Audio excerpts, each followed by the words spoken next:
On va aller aussi à l'Assemblée nationale française pour écouter ce député de la gauche. Voilà, je vous rappelle que le Front populaire, le nouveau Front populaire, il y a eu un Front populaire dans les années 30, il y a encore un autre Front populaire formé par les partis de gauche. Voilà, il s'exprime et il décrit aux parlementaires, c'est même qui écoutaient Didier Castres, ils écoutent aussi ce monsieur, ils sont indignés. Voilà, on va l'écouter, ça c'est encore au Parlement français.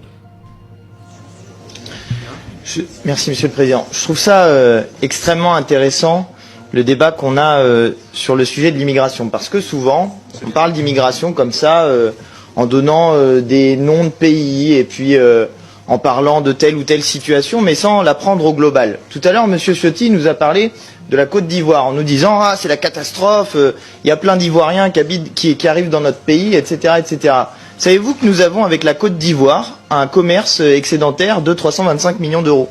Que donc la Côte d'Ivoire, dans les échanges, si on prend au global tout ce qui se passe avec la Côte d'Ivoire, on leur vole chaque année 325 millions d'euros.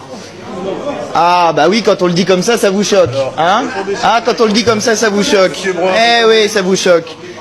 Il y a en Côte d'Ivoire le groupe Total qui exploite les ressources de la Côte d'Ivoire, que monsieur voilà, Bolloré, pendant des années, qui est votre ami, et qui fait des chaînes pour se plaindre de l'immigration, a eu pendant des années, a exploité pendant des années des infrastructures en Côte d'Ivoire, bref, que nous avons participé au... Voilà, vous avez écouté le député de la France Insoumise. On va regarder la vidéo jusqu'à la fin, juste commenter ce petit segment. On vole 300 millions d'euros. Ça, c'est officiel. C'est le chiffre officiel, c'est-à-dire la balance commerciale. Pillage économique de la Côte d'Ivoire. Et quand on peut arrêter, voilà, là, voilà, juste un moment. Donc ça, c'est la balance économique. 300 millions d'euros, plus de 200 milliards. Ça, c'est juste dans le commerce. Et ça, vous ajoutez après le franc CFA, vous ajoutez les valises que, comment il s'appelle ce malheureux là, Sarkozy prend, vous ajoutez ce que Dominique et tous les membres de sa famille et toutes ces personnes qui viennent, oh ben c'est joli Abidjan, oh ben qui vont acheter entre guillemets, souvent ils n'achètent pas. C'est Ouattara et Dominique qui leur donnent les maisons à Sini. Ils sont en train de coloniser encore. C'est-à-dire, ils occupent les bons endroits. Au début, c'était Bassam, non? Après Benjerville, Abidjan. Ils s'en vont encore derrière Bassam, à Sini. Après, c'est Abidjan et on ne sait pas où encore. Et puis, toute la Côte d'Ivoire. Donc, tous ceux qui viennent s'installer, les mallettes qui reçoivent, l'argent qui vole, les impôts qui ne payent pas et qui transfèrent cet argent, ça, c'est la balance de paiement. Donc, en Côte d'Ivoire, on donne toujours les faux chiffres. On nous parle de PIB, et par exemple là de la balance commerciale. C'est différent de la balance de paiement. Et l'IDH, la balance de paiement, c'est combien de CFA sortent de la Côte d'Ivoire et contre combien d'euros qui rentrent en Côte d'Ivoire. Elle est déficitaire. On avait un tonton qui est économiste qui est venu expliquer que c'est parce que la Côte d'Ivoire est déficitaire dans la balance de paiement que la Côte d'Ivoire allait prendre crédit au FMI de 3 milliards de dollars. Et cet argent, ce sont juste des écritures que l'argent ne va jamais arriver en Côte d'Ivoire.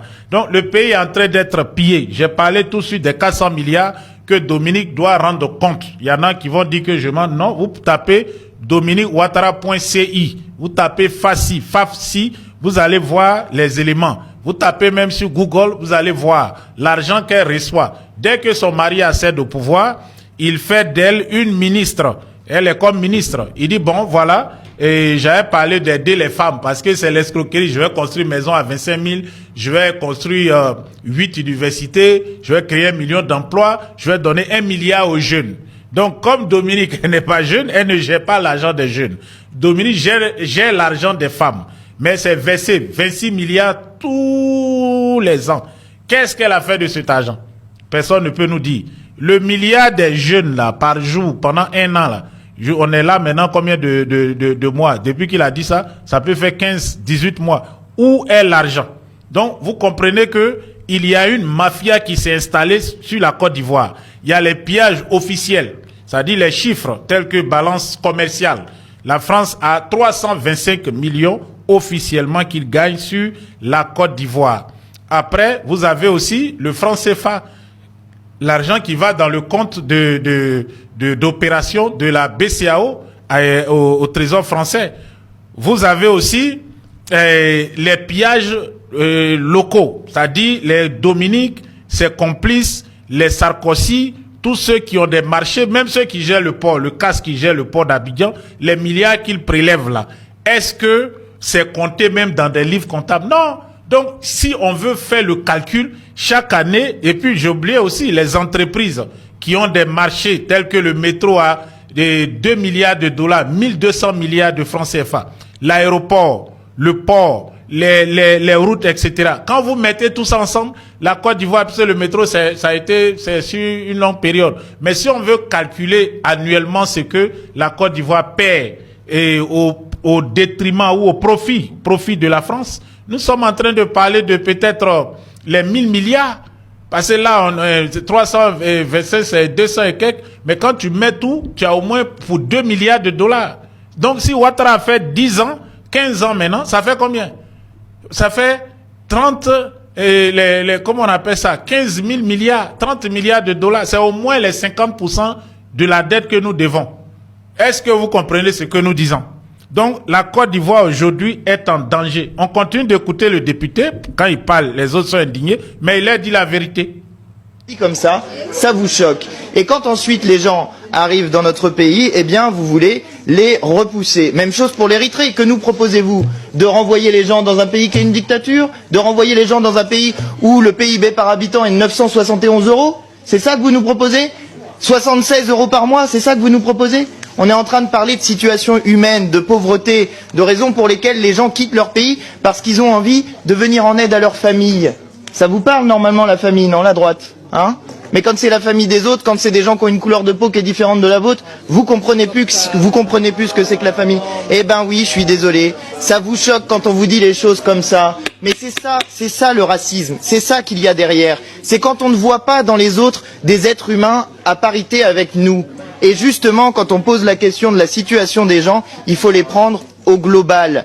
Voilà, c'est ça qu'on essaye de vous dire. Et par ailleurs, pour ce qui concerne l'Angleterre et le Royaume... Voilà, chers frères, vous avez écouté ce député courageux qui a pris la parole. Vous voyez tous ses collègues là-bas, peut-être même certains de la gauche. Oh non, mais laisse ça, on s'en fout, les nègres, ils ont qu'à aller chez eux. Voilà, vous voulez pas vivre ici, foutez-nous la paix, la France, on est chez nous. Ça dit, ça ne les intéresse même pas tout ce qu'il est en train de dire. Eux, tant qu'ils peuvent se sucrer, ils sucent le sang des Africains, des Ivoiriens. Donc, tous ceux qui étaient venus à l'aventure en Côte d'Ivoire, tous ceux à qui Alassane Ouattara a promis le rêve, il y aura des milliards, on va construire, on va faire ceci, c'est eux qui vont maintenant à l'aventure, qui se retrouvent là-bas. Donc, le dimanche, vous allez voir que un bouleversement va gagner ce pays et vous allez voir beaucoup d'autres bouleversements qui vont s'ajouter à ce que nous vivons déjà. C'est pour vous dire qu'aujourd'hui, les choses vont mal. Et je suis content que il y a des personnes qui commencent à dénoncer, mais aussi, il y a des personnes en Côte d'Ivoire. Avant, on ne pouvait pas parler, les gens avaient peur, on pouvait les attaquer, ils pouvaient mourir. Maintenant, il y a un courage. Le courage est de retour en Côte d'Ivoire. Et aujourd'hui, bon, et encore, je remercie tous ceux qui interviennent ici sur Elvic. Je crois que nous sommes beaucoup suivis, ou bien il y a des programmes que nous ignorons et des décisions qui sont déjà anticipées que nous ignorons. Mais il y a quelqu'un qui parlait, qui expliquait la dernière fois, je crois que c'est le Volcan, qui expliquait que il faudrait que les Atiers puissent faire une déclaration commune avec le peuple ébrié, les Tchamans. Et je crois que les Atiers sont sortis à l'issue des Tchamans pour eux aussi faire une déclaration sur la non-violation. En tout cas, pour eux, c'est inadmissible que l'État de Côte d'Ivoire vienne récupérer leur